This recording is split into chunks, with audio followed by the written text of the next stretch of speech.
महाराष्ट्रातील आणि देशातील हवामान परिस्थिती संदर्भात ताजा अंदाज देणार आहे।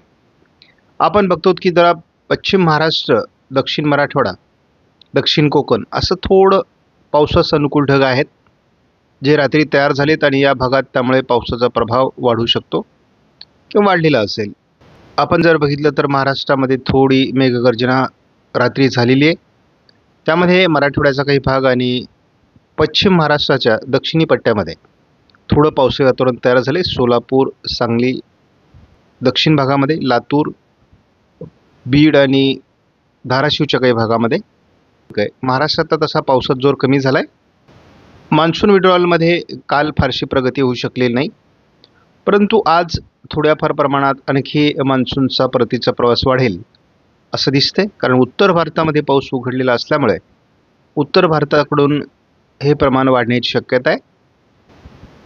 आपल्या अंदाजामध्ये GFS मॉडेलचा अंदाज आपण दररोज समाविष्ट करतो। थोडं विदर्भ मराठवाड्यामध्ये पावसाची अनुकूल स्थिती अजूनही आहे, त्यामुळे काही विभागात जोरदार पाऊस होऊ शकतो, परंतु एकूण पावसाचं प्रमाण कमी झालेलं आहे। दुसरी गोष्ट आपण या ठिकाणी निरीक्षण करण्यासारखी आहे, या भागातला पाऊस उघडलेला आहे, त्यामुळे मान्सूनच्या परतीच्या प्रवासामध्ये आणखी प्रगती होऊ शकते आणि त्यासाठी अनुकूल वातावरण आहे। सह्याद्रीच्या पर्वतरांगांच्या आजूबाजूने, गोव्याच्या आजूबाजूने पावसाळी क्षेत्र आहे, त्यामुळे थोडं रायगड, रत्नागिरी, सिंधुदुर्गच्या पश्चिमी भागामध्ये पावसाळी क्षेत्र तयार होऊ शकतं। थोडं पश्चिम महाराष्ट्रातही पावसाची अनुकूल स्थिती आहे। दक्षिण मराठवाड्यात पावसाची अनुकूल स्थिती आहे, पण पावसाचा जोर कमीच आहे। स्थानिक वातावरण आहे।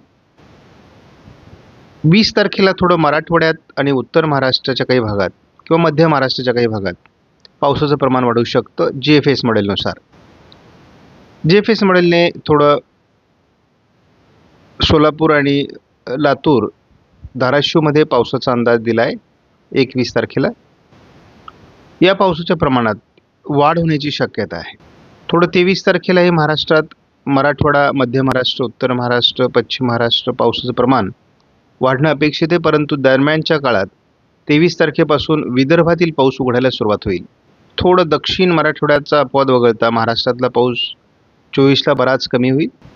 विदर्भात उघडलेलं पावसाळी वातावरण पुन्हा एकदा 25 तारखेला वाढणार आहे। मराठवाड्यातही त्याचं प्रमाण अधिक असेल। आपण बघतो पुन्हा एकदा मराठवाडा आणि विदर्भ असं जोरदार पावसाळी वातावरण आपल्याला 26 तारखेला दिसतंय। एक कमी दाबाचं क्षेत्र हे विदर्भ मराठवाड्यावरून उत्तर महाराष्ट्राकडे 27 तारखेला सरकेल असा अंदाज आहे आणि एकापाठी एक वादळं तयार होऊ शकतात, तीव्र कमी दाब तयार होऊ शकतात आणि त्यामुळे तसा सप्टेंबरचा शेवटचा आठवडा किंवा ऑक्टोबरचे 2 आठवडे हे वादळी पावसाचे असतात। त्यामुळे आपण बघतो मध्य भारतावर मोठं पावसाळी क्षेत्र तयार होणार आहे आणि हे मान्सूनच्या परतीच्या प्रवासाला रोखून धरणार आहे आणि त्यामुळे संपूर्ण सप्टेंबर महिना हा पावसाळी असणार आहे। आपण ECMWF मॉडेलच्या अंदाजानुसार जर बघितलं तर बंगालच्या उपसागरामध्ये अजून खूप मोठ्या हालचालींची शक्यता आहे आणि त्याचा परिणाम आपण या भागामध्ये बघतो महाराष्ट्राच्या। त्यामुळे महाराष्ट्रामध्ये अजूनही पावसाची शक्यता कायम आहे। ECMWF मॉडेलनुसार आज महाराष्ट्रामध्ये बऱ्यापैकी पावसाळी वातावरण राहणं अपेक्षित आहे। मान्सूनच्या परतीच्या प्रवासाला काही अडथळे निर्माण करणारं वातावरण तयार झालेलं असल्यामुळे मान्सूनचा परतीचा प्रवास पुढे होताना काही अडचणी येत आहेत। 19 तारखेला आपण बघतो अगदी पूर्व राजस्थानपर्यंत ढगाळ परिस्थिती आहे। त्यानंतर उत्तर भारतात एक WD सक्रिय आहे। या पार्श्वभूमीवर उत्तर भारतातील पाऊसही माघार घेण्यासाठी अजून अनुकूल नाही आहे आणि त्यामुळे मान्सूनच्या परतीचा प्रवास हा अतिशय संथ गतीने होण्याची शक्यता आहे। 20 तारखेपासून पुढे थोडा उत्तर भारतातून आणि राजस्थानमधून मान्सूनचा परतीचा प्रवास होऊ शकतो तसं वातावरण। मात्र गुजरात, मध्य प्रदेश आणि महाराष्ट्र असं पावसाळी वातावरण आहे, त्यामुळे महाराष्ट्रामध्ये 20 तारखेला पावसात जोर असण्याची शक्यता आहे। स्थानिक वातावरण हे प्रभावी असेल। 21 तारखेला मात्र महाराष्ट्रातला पावसाचा प्रभाव बऱ्यापैकी कमी होतोय। 22 तारखेला महाराष्ट्रात स्थानिक वातावरण आहे। 23लाही महाराष्ट्रात स्थानिक वातावरण आहे आणि जोरदार पाऊस मराठवाडा, पश्चिम महाराष्ट्र, मध्य महाराष्ट्र, कोकण पडण्याची शक्यता आहे। विदर्भातील पाऊस मात्र मॉडेलने उघडण्याचा अंदाज दिला आहे। मॉडेलने 24 तारखेलाही विदर्भ मराठवाड्याच्या उत्तरेकडील भाग हा पावसाचा उत्तर महाराष्ट्रासहित, तर पश्चिम महाराष्ट्रात मात्र पावसात जोर वाढणं अपेक्षित आहे 24 तारखेला. त्यामुळे कोकण, मध्य महाराष्ट्र, पश्चिम महाराष्ट्र जोरदार पाऊस 24ला असणार आहे. 25 तारखेला या महाराष्ट्रातला पाऊस बऱ्यापैकी उघडतोय. केवळ पश्चिम महाराष्ट्र आणि कोकणाच्या काही भागात हलक्या पावसाची शक्यता आहे. 26 तारखेला महाराष्ट्रात विशेष पावसाळी वातावरण नाही. 27ला मात्र नवीन फेज, नवीन कमी दाब, नवीन वातावरण पुन्हा महाराष्ट्रावर परिणाम करायला सुरुवात करेल आणि त्याची विदर्भ, मराठवाड्याच्या पूर्व भागातून सुरुवात होईल. 28 तारखेला पुन्हा विदर्भातून, पूर्व मराठवाड्यातून पावसात जोर वाढायला सुरुवात होणार आहे. 29 तारखेला पुन्हा ओरिसा, छत्तीसगड, मध्य प्रदेश, विदर्भ, मराठवाड्यात पावसाचा जोर वाढतोय. मी म्हणालो होतो की पावसाळी वातावरण हे आता परतीचा प्रवास चालू असल्यामुळे फार राजस्थान, गुजरातकडे सरकणार नाही आणि त्याचा परिणाम महाराष्ट्रात होणारच आहे.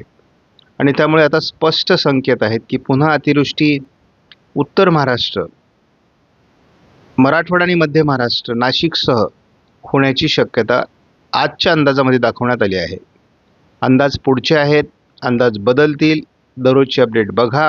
1 तारखेला हे वातावरण अरबी समुद्रात सरकण्याची शक्यता आहे. त्यामुळे पुन्हा एकदा पालघर, ठाणे, मुंबईला जोरदार फटका बसण्याची शक्यता आहे. उत्तर महाराष्ट्रातील पावसाची तूट हा पाऊस भरून काढणार आहे 29-30-1 तारखेला. त्यामुळे उत्तर महाराष्ट्रातील कुठल्याही शेतकऱ्याची तक्रार राहणार नाही. मी प्रत्येक व्हिडिओमध्ये सांगायचा प्रयत्न करतोय, महाराष्ट्रातील अतिवृष्टीचा धोका अजून टळलेला नाही. अजूनही महाराष्ट्रामध्ये भरपूर पाऊस होणार आहे. आपण बघतो की छत्रपती संभाजीनगर, अहिल्यानगर, नाशिक, धुळे, नंदुरबार, ठाणे, पालघर आणि मुंबई या परिसरात अजून अतिवृष्टी होणार आहे. म्हणजे पाऊस पूर्णतः उघडलेला नाही आहे. त्यामुळे पाऊस अजूनही होणार आहे. आज दिवसभरामध्ये नाशिक जिल्ह्यासह महाराष्ट्रामध्ये चांगल्या पावसाचा अंदाज आहे. 1003 हेक्टोपास्कलचा हवेचा दाब हा महाराष्ट्राकडे सरकत असल्यामुळे महाराष्ट्रात अजूनही कमी दाबाचं क्षेत्र आहे. आपण बघतो की सह्याद्रीच्या पर्वतरांगांच्या पूर्व भागामध्ये आणि खास करून सांगली, सातारा, पुणे, अहिल्यानगर, बीड, लातूर, धाराशिव, सोलापूर या सर्व भागामध्ये खूप चांगलं पाऊसमान असणार आहे. परंतु आपण तेव्हा निरीक्षण करताना एक गोष्ट लक्षात ठेवायची की हा जो किनारपट्टीचा भाग आहे या ठिकाणी फारसा पाऊस दाखवला जात नाही आहे. म्हणजे पाऊस हा सह्याद्रीचा पर्वत आणि त्याच्या पूर्व भागामध्ये असणार आहे. आणि दुपारनंतर हे क्षेत्र आपल्याला थोडं मराठवाड्याकडे सरकताना दिसणार आहे. ही बाब आपण दररोज व्हिडिओमध्ये सांगतो. पश्चिम महाराष्ट्र, मराठवाड्याच्या काही भागात त्याचा रात्री प्रभाव पडेल. याच पद्धतीचा, याच पॅटर्नचा पाऊस आपल्याला 19ला पडताना दिसणार आहे. पुन्हा जोरदार पाऊस मराठवाड्यामध्ये होणार आहे. म्हणजे पाऊस उघडलेला नाही आणि जेही विभागात पावसाचे सुटलेले आहेत, ज्यांना अजून पाऊस झालेला नाही, त्यांनाही या काळात पाऊस होणार आहे. पावसाचा पॅटर्न 20 तारखेलाही सेम आहे. फक्त उत्तर महाराष्ट्राकडे पाऊस वाढतोय. दक्षिण मराठवाडा, पश्चिम महाराष्ट्रात पावसाचा अंदाज दररोज आहे. 21 तारखेला पावसाचं वातावरण थोडंसं कमी राहील. मूळ पॅटर्न पुन्हा एकदा 22 तारखेला पाऊस फॉलो करणार आहे. म्हणजे महाराष्ट्रात पाऊस आहे. मूळ पॅटर्नचा पाऊस जो आपल्याला मी पॅटर्न सांगितला आहे, सह्याद्रीच्या पर्वतरांगा पूर्व भाग आणि मराठवाडा, पश्चिम महाराष्ट्र या भागात 23लाही पावसात जोर असणार आहे. आपल्या निरीक्षणानुसार पावसाचं प्रमाण उत्तर महाराष्ट्र, विदर्भ आणि उत्तर मराठवाडा या ठिकाणी 23-24ला कमी होणार आहे. त्यामुळे जे पावसाच्या प्रभावाने कंटाळलेले शेतकरी आहेत त्यांना थोडी उसंत मिळणार या काळामध्ये. 25 तारखेला देखील सह्याद्रीच्या पर्वतरांगा आणि पश्चिम महाराष्ट्र, एकूणच पर्जन्य छायेच्या प्रदेशात सातत्याने पाऊस दाखवला जातो या आठवड्यामध्ये. केवळ स्थानिक वातावरण 26 तारखेला आहे, विशेष पाऊस नाही. यापूर्वी जे वातावरण थोडं बंगालच्या उपसागराच्या उत्तरेला भुवनेश्वरच्या दरम्यान तयार होणार होतं, ते काही अंशाने थोडं विशाखापट्टणमकडे झुकताना दिसतंय. त्याच्यामुळं जेव्हा विशाखापट्टणमकडे एखादं वातावरण झुकतं तेव्हा त्याचा महाराष्ट्रावर परिणाम होतो आणि आपल्याला दिसतंय 27 तारखेपासूनच पूर्व विदर्भ आणि पूर्व मराठवाडा या भागात पावसाला सुरुवात होईल. जोरदार पाऊस पश्चिम महाराष्ट्रही बघणार आहे. त्यामुळे पावसाळा संपलेला नाही असं मी नेहमी सांगतो. आपण या ठिकाणी बघतो 1000 हेक्टोपास्कलचा विदर्भावरचा कमी दाब आणि संपूर्ण अरबी समुद्र आणि बंगालच्या उपसागरातून येत असलेले वारे हे मध्य भारतावर मोठं पावसाळी वातावरण तयार करतील. 30 तारखेला आपण बघतो की महाराष्ट्रामध्ये खास करून उत्तर महाराष्ट्र, मध्य महाराष्ट्र आणि उत्तर कोकण या विभागात अतिवृष्टीची शक्यता राहील. आपण बघतो की याचा परिणाम उत्तर मराठवाडा, उत्तर महाराष्ट्र, मध्य महाराष्ट्र आणि